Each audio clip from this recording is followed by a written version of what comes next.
first felt like an artist when I was in grade school.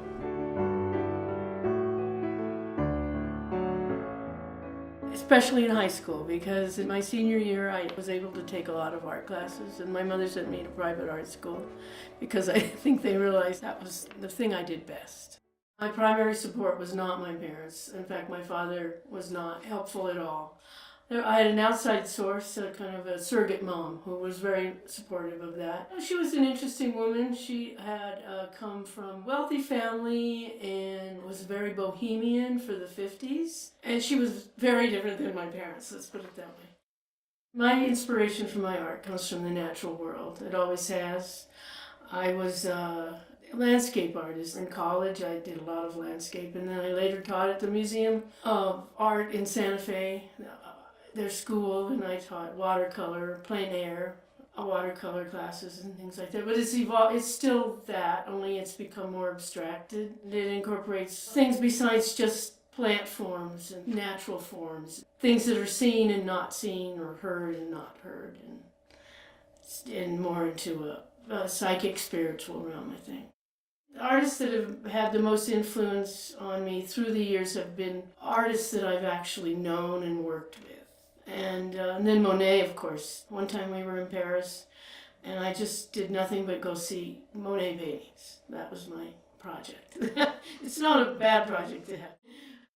But I think as far as living artists, I would have to say Judy Paff has influenced me a great deal. I've never met her, of course. And Robert Kirshner, who started the decoration movement. And then the New Mexico Transcendentalists have always interested me, especially Agnes Pelton. I currently, the last 20 years, have worked in acrylic on canvas. Before that, I worked in a lot of pastel.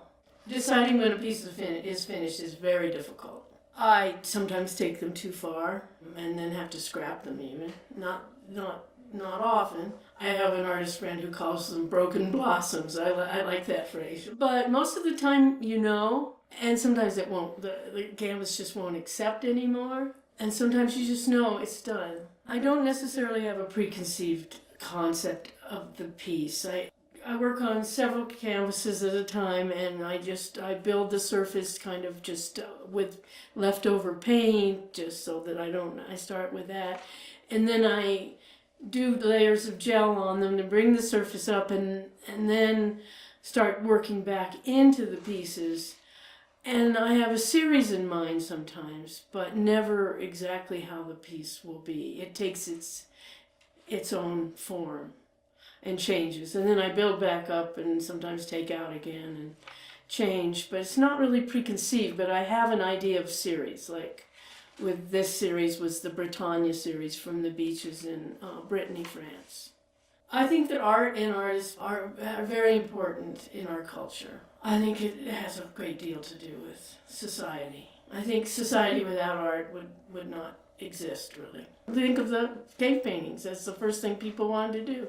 The true value of art to me is I can't imagine life without it.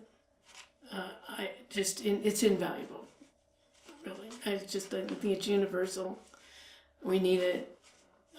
If we took all art away, the world would be very vacant. It's hard to say how my art will be perceived in a century from now. I think it's universal, my work. I think it will go on, retain some of the value of beauty, because I work with beauty.